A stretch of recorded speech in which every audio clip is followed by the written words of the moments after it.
Clemson running back Phil Mafah, one of the better running backs in college football, and he got a high second-round grade. We're going to talk about why he's one of the best running backs in the 2025 NFL draft class. That and more coming up next.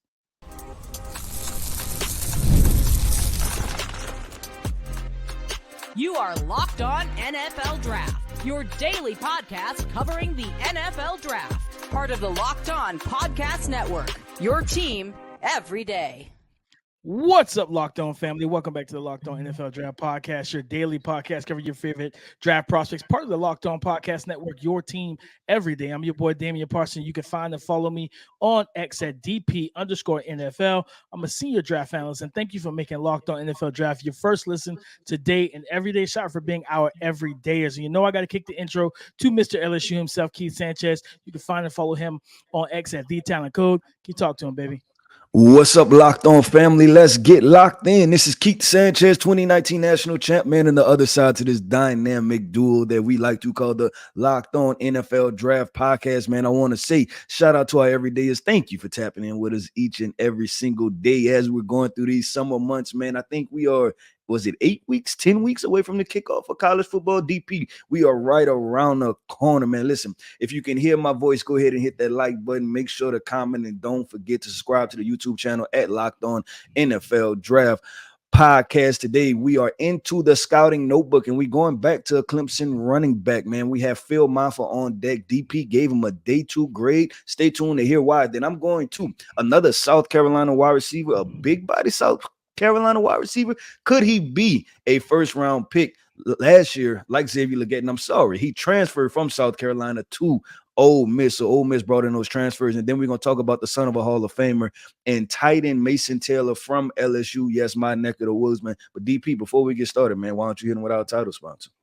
Today's episode is brought to you by Gametime. Download the Gametime app, create an account, and use the code LOCKEDONNFL for $20 off your first purchase. Terms apply.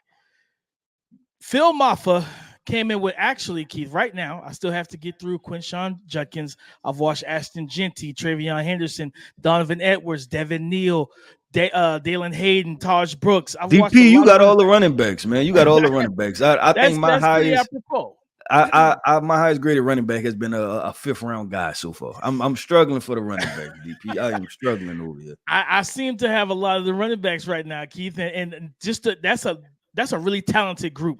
You know what I mean? 5 of those guys I listed, all, you know, including Phil Mafah, have second round grades. To me, like these guys are lumped into that second round, and I still haven't gotten to Quinshon Judkins yet. That's going to be later on today. But Phil Mafah right now is tied with Ashton Jeanty for the highest grade right now for me. And at 6'1", 230 pounds, this is a grown man. He is a grown man, physical downhill runner. One can be a kind of one-cut style. They run some zone, they run gap stuff. And being the RB2 last year, remember, Will Shipley was the RB1 for this offense in 2023. He's now with the Philadelphia Eagles. Phil Mafah had 179 carries, 965 yards, 13 total touchdowns. And for me, when I watched the tape of him, again, the size stood out pretty early, right? Immediately. You see that big physical frame, and you know, one of the things he brings to that sturdy, dense build, one thing I really liked about him is that he improved, and he worked on this in the offseason. I remember, seeing a lot of his workouts. He worked on being a pass catcher, and he caught the ball effectively, ran, decent routes for a big body guy. He runs with tempo and patience. He follows his blocks. He gives his blocks time to set up consistently, but also that physical downhill run style. This is a guy that, if you are not prepared for what's to come in the alley, yeah, this is going to be a fight you're not going to win. Like, he's one of those guys that falls forward, he leans forward, he's got a really good stiff arm, but for 230, he's got a burst to him that I didn't like. When you see a guy built like this, you don't expect to see. I think the last guy I've seen, last running back built this way that I recall, that had a burst that had a good burst that I was impressed with, was Leonard Fournette at 6'2", 230. That's the LSU Tiger, DP. Yeah. So with Phil Mafah, man, like, catching the ball, run the ball, scheme versatile, but it's the patience, slow too fast through. You know that phrase, And this is a guy to me, I think this year, 2024, he's going to be in that lead back. No Will Shipley. We don't have to split carries. And this Garrett Riley, as he calls it, the dirt raid. He wants to run the ball and pound defenses into the dirt. Like that. I never heard him say that. I like that, though. He calls it the dirt raid. And I'm like, okay, I see it. So I think with Phil Mafah, the full skill set, like this is a guy that can pass protect. He's got to work on like the vision and pass protection, like just scanning and consistently finding the threats before, like especially, Keith, those scan and release type routes where you're reading. Sometimes he gets a little too amped to get out into the route. So I wanted to be patient, scan, make sure you're finding that threat to make sure Cade Klubnik or whoever's at quarterback is protected. like I said, he has a really good burst. Is he super explosive? No, he's also 230 pounds. Like he's solid, man. Like, so I'm not expecting him to be a 4-3 type of athlete.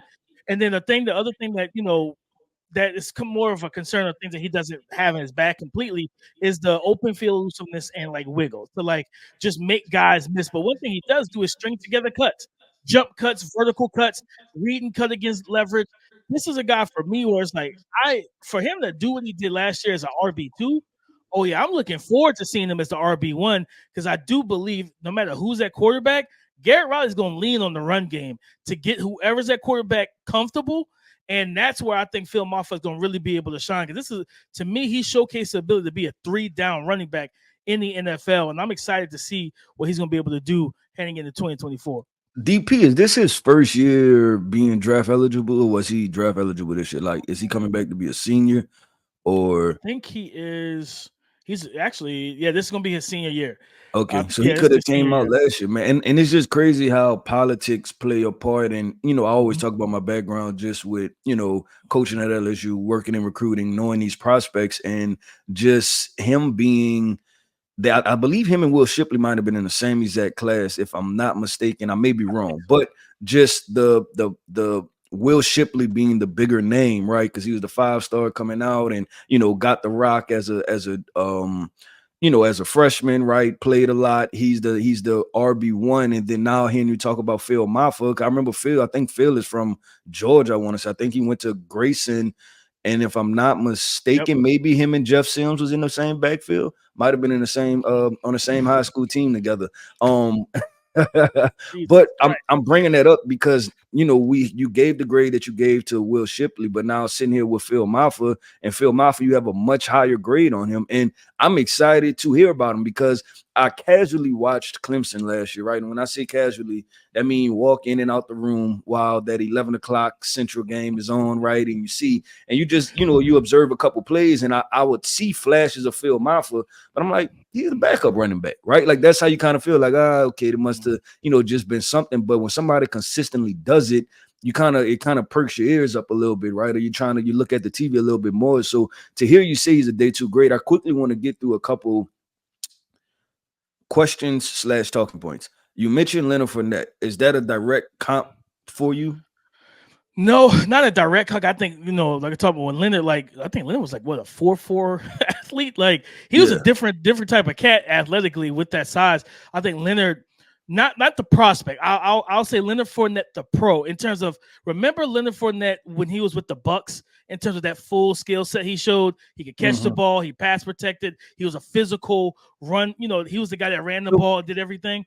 That's the version of Leonard Fournette I think he could be. Okay, so are you saying that you don't foresee him being an RB1? Like, because I know what you're saying, but I guess I'm trying to I have a more in-depth question, right? Because what I remember of the Leonard Fournette with the Tampa Bay Bucks, obviously it was the playoff Lenny and then Super Bowl Lenny, stuff like that, right? But he also, it seemed to be like a rotational thing in his time at the Bucks, right? And he did showcase he can catch the ball out of the backfield, do some different things like that, be effective in usage. But the part that I want to kind of ask you is, do you foresee him being a running back that has to be in a committee, or can he be a RB1?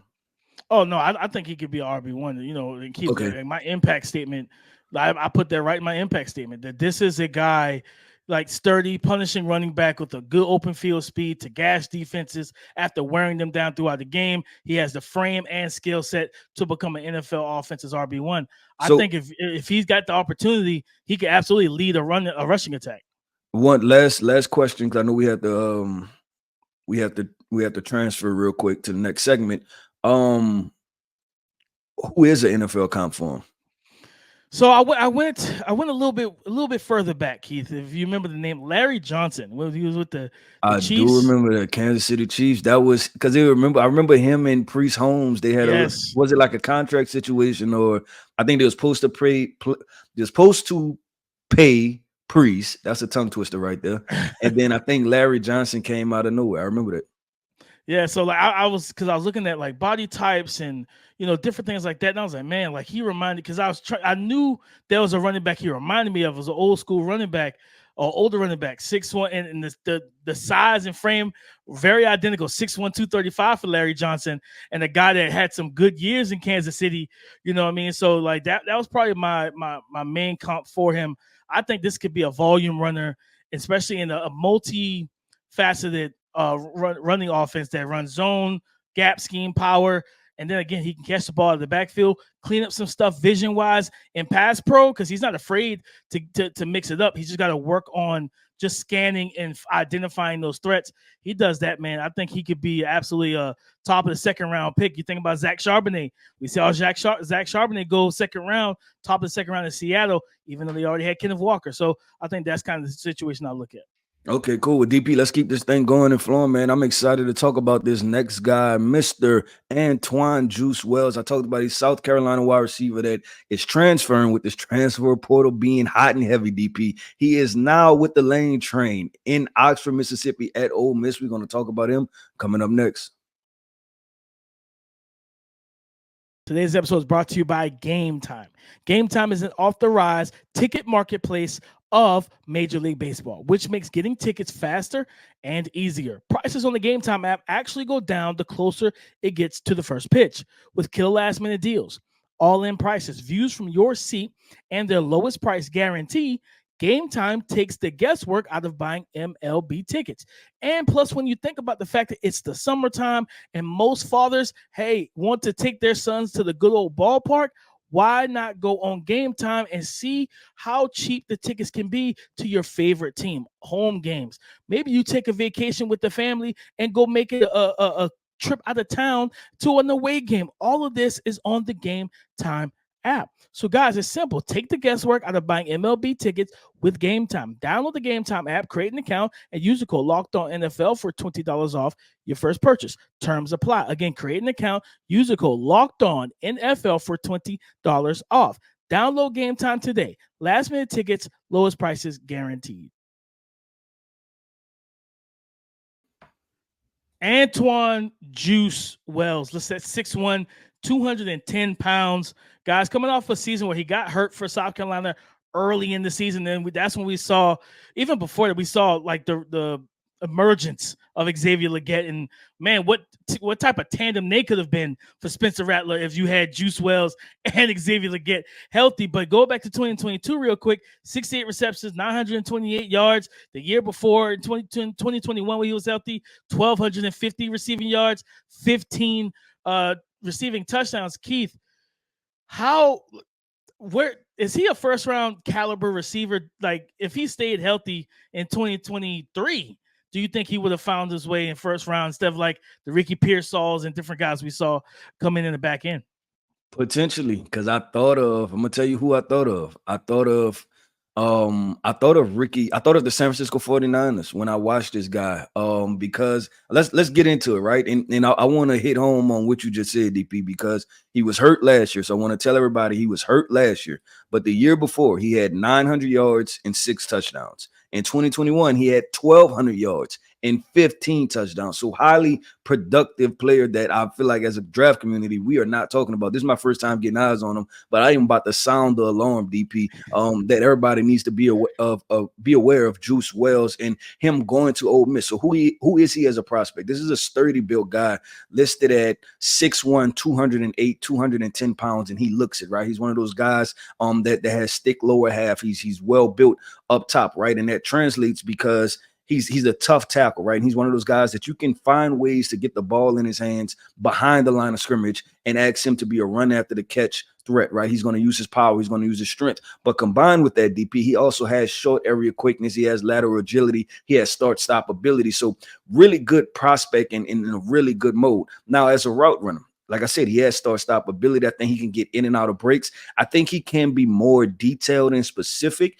I view him as a guy that will show better against zone defenses because he can run to a spot, get to an area, open up, make himself available for the wide receiver and catch the football versus man, where you have to be a lot more crisp, meaning that he has the athletic profile to develop into a really detailed route runner. It's just I didn't see it on film at South Carolina.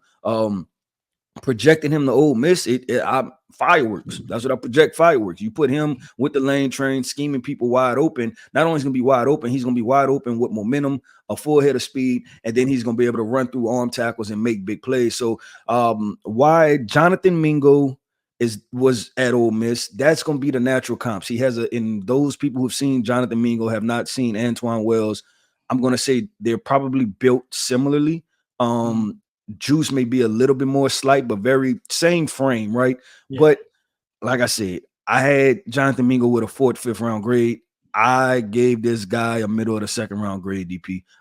And that's early. That's a projection. But if there's stock market, if there was a stock for Juice Wells, I would buy some of this stock heading into the 2024 NFL season.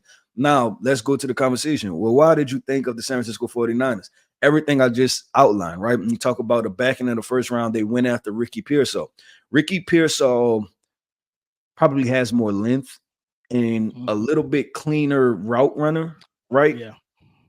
But I can see them being intrigued by Juice Wells because it puts them in position. It would have put them in position. Like if Ricky Pearsall and Juice Wells were both in this draft, they would have had the option to say, hey, who do we want to replace in the offseason? Do we want to replace a Brandon Ayuk type, or do we want to replace a Deebo Samuel type, which I think Juice Wells is probably more versed in what Deebo can be. He can offer the run after the catch ability, the jet sweep motion. He lines up in the backfield. He does all those different things, but I think he has the athletic profile to transition more to a wide receiver also. So I think that would have been a fun conversation if you were the 49ers and this guy was in the draft, sitting at the back of the draft. But DP, he's a guy that I like, man. He's a guy that I like. I think he's a good football player. No, and I love to hear that because, of course, living in South Carolina, I saw a lot of him. Crazy enough, I think it was after the 2022 season because he was eligible. Remember correctly, he was eligible for the draft. So I remember we did a show, and it might have been a Monday show, and you were talking about Xavier. So it was when you first had talked about Xavier Legette. And you mentioned his name. I remember you mentioned Juice Wells got injured. I think he got hurt the very first series, game. I think. Yeah, very first series of the first game. It was something with his foot or his ankle, I believe. And I remember you mentioning him in regards to Xavier Legette potentially emerging as a player. So yeah, he was definitely productive and he was definitely, on the radar as a guy. Like a lot of people liked him. It was just, this was probably supposed to be his, his big time year, wind up getting injured, feel like he came back senior, potentially wanted to get his degree. And you never know how much NIL played a part of it and things like that. And he wound up getting injured. So now he transfers to Ole Miss. And like I said, I think it's fireworks and stock can take off. No, 100%. It was the Georgia. It was the second game. It was the Georgia game. He got hurt. He had 2 catches and the touchdown in that game. And Xavier Legette was working that defense. And I'm like, man, like if Juice Wells was still was healthy throughout that game, they might have knocked Georgia off because they was giving Georgia a fight in that game, even with the bad pass protection. You know who I thought about with them when I was looking at this wide receiver core, and they're one wide receiver short. But remember that wide receiver core. And I think was that they were all on the same thing, was Laquan Treadwell, DK Metcalf, and AJ Brown. Was that all the same? I think so, and they call themselves the nasty wideouts. I was looking at this and I'm like, man, they were one wide receiver away from being that same exact thing. Talking about Xavier Legette, he's big 6'2", 220-pound plus. Juice Wells, the same thing. And they had one more weapon, but they had Jaheim Bell at that time too. So they had some offensive weapons. It was just, I was watching the film, DP, and I said, that's why the trenches are so important, man. That's why they're so 100%. Receivers know that if my quarterback's not protected, I'm not getting the football. Yep. So it's like they'd rather go somewhere else. After that 2022 season where he had over 900 yards on 6 touchdowns, and then that was a year after going for over 1,200. I really wondered why he even went back to school. I was like, man, after that 2022 season, bro, you absolutely could go to. I know all these kids, they call up, they go to the NFL draft board advisory. What's the grade you guys got? And sometimes you just simply get recruited back. And I'm always a proponent of, man, when the iron is hot, strike. Go ahead, go. Like, I get it. You can come back, get your degree. Olu Fashanu last year, he would have been a top 5 pick. Then you get to this year, it's like Jared Verse was the same way. Like, it's a lot of cases where it's been the same thing where these guys actually lose some draft stock by coming back. If you're already high and people riding the momentum, all you're doing is giving them more film and more opportunity to poke holes. Nitpick and poke holes in your game. So that's just what it is. But I'm excited to see him at Ole Miss because I think now his draft stock has failed some. I think it's going to elevate once again, and I think this is a wide open wide receiver race, right? I think last year we knew the top 4 or 5 guys were, year before we knew the Jackson Smith and Jigbas and the Jordan Addisons, right? Like, this one is even the year before, the Garrett Wilsons, the Chris Olaves, we kind of knew that situation. But this year, I think it's more wide open after the first 2 known names of Teodoro McMillan and Luther Burden. But DP, let's keep this thing going and flowing, man. Coming up next, we're talking about the son of a Hall of Famer. Yes, the son of a Hall of Famer, Mr. Mason Taylor, down here in the Bayou country, man, at LSU. We're going to talk about him as a tight end prospect.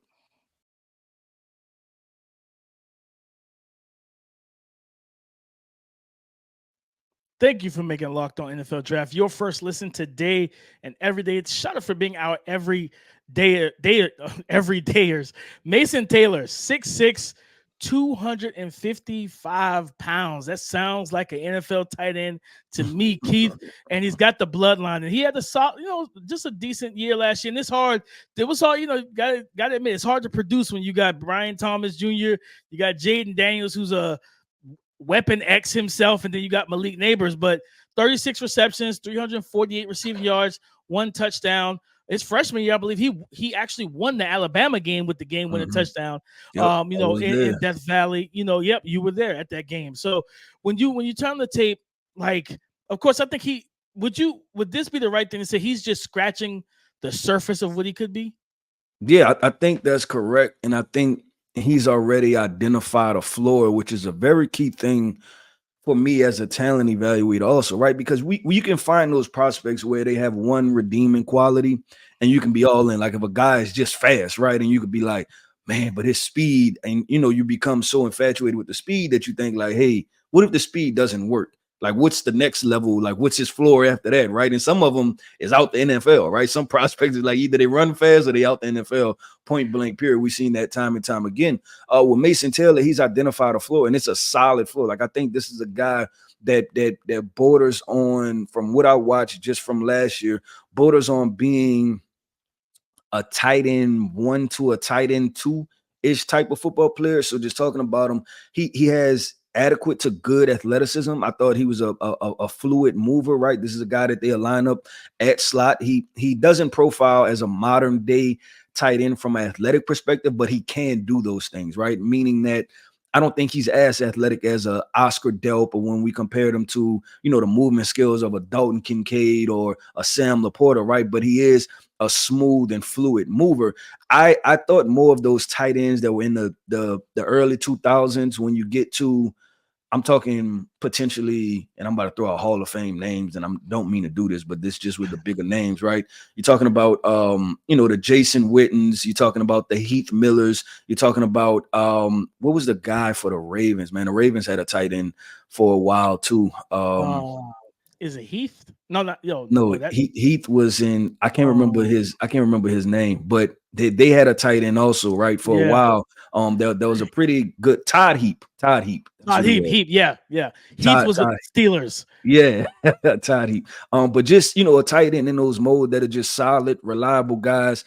He's a willing guy in the run, in run blocking. He's like I talked about, he's a multiple alignment football player. He'll line up in line at the tight end. He line up at the F position. You could put him at H-back. He can do that kind of split action, right? And then now he's the guy in the flats. He can turn upfield.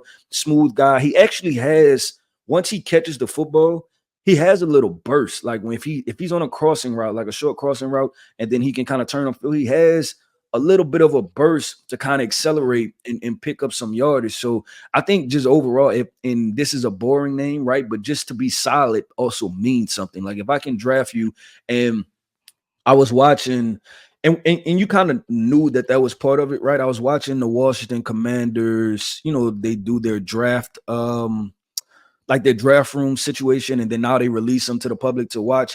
And I remember the GM Adam Peters turning to the offensive coordinator Kingsbury and just kind of being like, do you want to get him, right? And they were drafting Ben Sinnott, and he was just like, yeah, he's just a solid guy, right? Like he's just a good football player. And I can see people feeling the same way about Mason Taylor, like, hey, the athletic upside, much like Ben Sinnott, right? Like it's not there. This guy is not going to be no premier athlete. But when you just know what you're getting and you're getting just a solid football player, that means a lot. And I think that's what it means for Mason Taylor. A name popped in my mind as you were talking, Keith, and I thought about Hunter Henry, who's with the Chargers, who now went to New England. And this is a guy that, like you talk about, being just positional and alignment fluid. You can put him in line, slot, H-back. You move him all over the place, stuff like that. But similar to how you talk about with Mason Taylor, Hunter Henry isn't a wow athlete, but he knows how to win. He knows how to use his body as an advantage against DBs if he's getting a nickel, or he has enough athleticism and then with his height to be able to work the seams against linebackers and dominate at the catch point. And for those who don't remember, like when he first got to New England, he was like their top target, like, and he was literally the passing offense. His time I think they were still in San Diego when he was initially there, right? Yeah, with the Chargers, he was on his way to being like a premier guy. Like he was like a Pro Bowl. Like people were talking about, hey, he's next up as far as these tight ends. And then obviously what it was, the injury. I think he had a couple injuries, if I'm not mistaken. I think he had one in San Diego and one in New England. But I don't think so. DP, I don't think that's a bad one. Henry might be a little bit more elusive.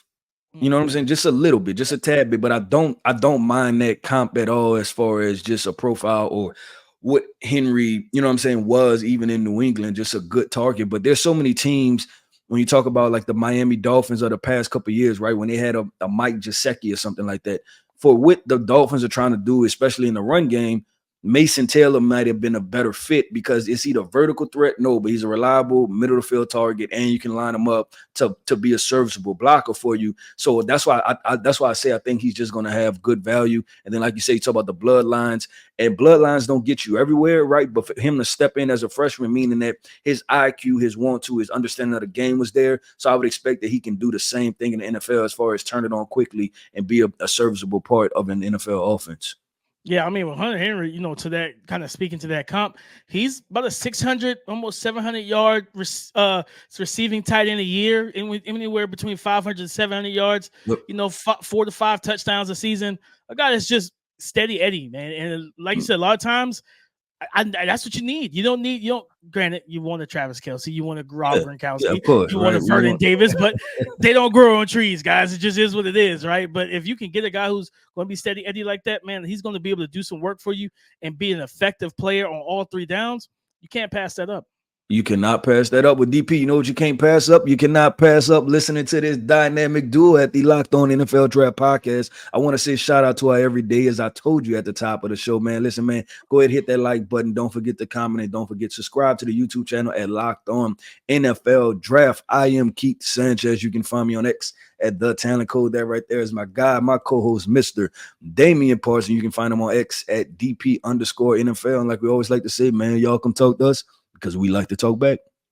Go subscribe and follow for free on YouTube. Wherever you listen to podcasts, get the latest episode as soon as it is available. Thank you for making Locked On NFL Draft your first listen today and every day. Shout for being our everydayers. Come and join the conversation again tomorrow on the Locked On Podcast Network. Your team every day.